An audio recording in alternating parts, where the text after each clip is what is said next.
Komentar dari Jenny Mariati. Shalom, maaf ya, saya mau bertanya, kenapa kita suka bermimpi sama orang yang sudah mati? Kenapa masih bisa terhubung di dalam mimpi? Mohon jawabannya. Halo, shalom juga sahabat Jenny Mariati. Terima kasih untuk pertanyaannya. Oke, baik. Mimpi. Jika kita berbicara tentang mimpi, maka pertama-tama yang perlu kita ketahui terlebih dahulu bahwa mimpi itu, satu, bisa berasal atau datang dari Tuhan.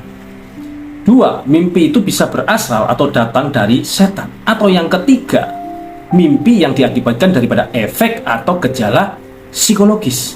Atau mungkin yang lebih dikenal dengan sebutan kembang atau bunga tidur, di mana itu adalah sebuah fenomena yang terjadi di alam bawah sadar seseorang dan kemudian itu naik lalu jadilah mimpi. Seperti persis apa yang dikatakan oleh Wikipedia.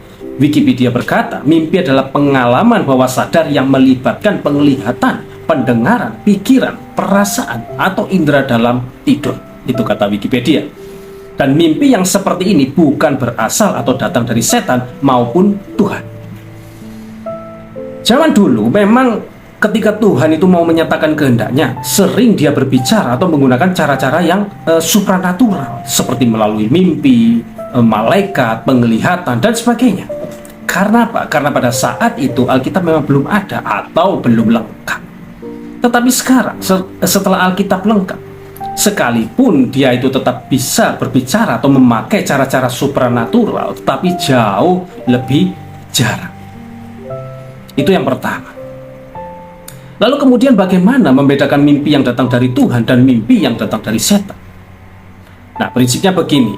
Kalau kita bermimpi dan itu memang ada maknanya ya, atau Tuhan memang punya tujuan tertentu bagi kita dan dia mau menggunakan mimpi itu sebagai caranya, Tuhan pasti beri pertanda akan hal itu sehingga kita menjadi tahu, semacam peneguhan dalam hati dan sebagainya.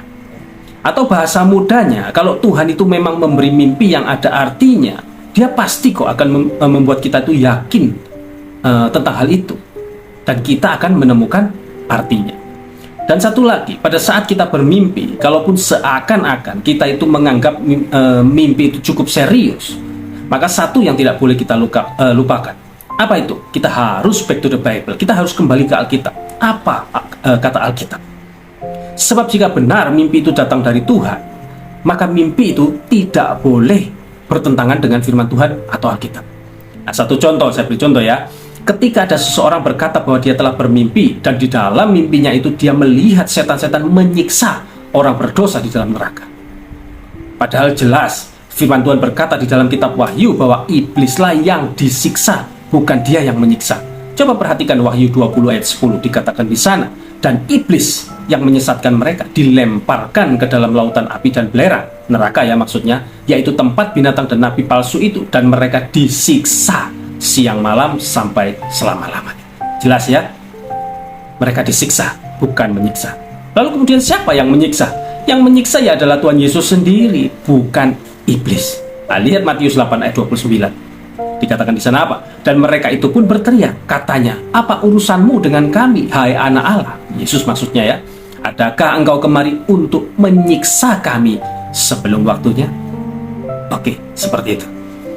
Ya, jadi itu adalah salah satu contoh mimpi yang jelas bukan berasal atau datang dari Tuhan, tapi tepatnya datang dari setan. Kenapa saya katakan dari setan? Sebab dia bertentangan dengan firman Tuhan atau Alkitab. Tapi Pak, iblis kan juga bisa membuat sesuatu yang tidak bertentangan. Ya itulah, memang terbilang sangat sulit juga untuk membedakan ya, sekalipun ada prinsip-prinsip yang bisa kita pakai atau gunakan.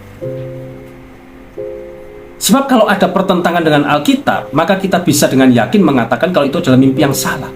Tetapi masalahnya kalau tidak ada pertentangan, maka itu akan sangat sulit bagi kita untuk tahu.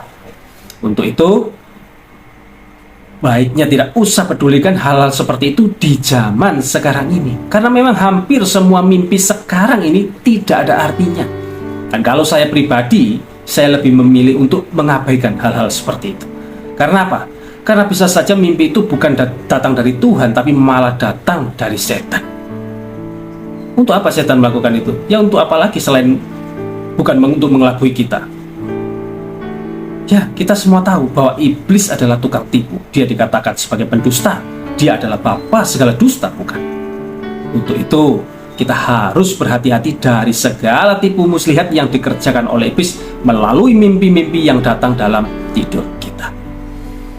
Lalu apakah Tuhan sudah tidak bisa lagi memakai mimpi sebagai caranya? Ingat, Dia itu maha kuasa, jadi tentu bisa kalau Dia mau. Tetapi kalaupun itu terjadi, itu sudah pasti sangatlah jarang. Dulu Tuhan memang sering menyatakan kehendaknya melalui mimpi dan hal-hal supranatural lainnya. Tetapi sekarang berbeda. Kenapa? Karena Alkitab itu sudah lengkap, sudah final, sudah lengkap. Kalau sekarang Tuhan itu terus berbicara dengan cara-cara supranatural seperti itu, maka akibatnya Alkitab itu akan diabaikan. Alkitab tidak akan lagi dipakai sebagai satu-satunya pedoman atau dasar hidup orang Kristen nantinya. Kalau seperti itu.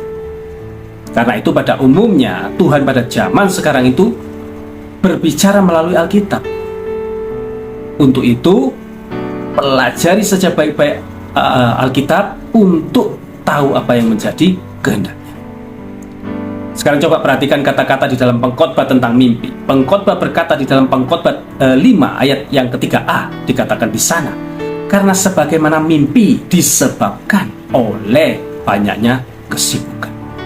Dan tentang ayat 3a ini, seorang penafsir besar bernama Matthew Henry dalam komentarnya dia berkata, mimpi-mimpi yang kacau, menakutkan, dan membingungkan yang mengganggu tidur adalah bukti dari kesibukan pekerjaan yang memenuhi kepala kita. So, mimpi, lupakan atau abaikan saja mimpi, berfokus atau berpeganglah saja baik-baik pada firman Tuhan. Amin. Amin. Kiranya dapat dipahami dan menjadi pencerahan bagi kita semua. Tuhan Yesus memberkati. Shalom.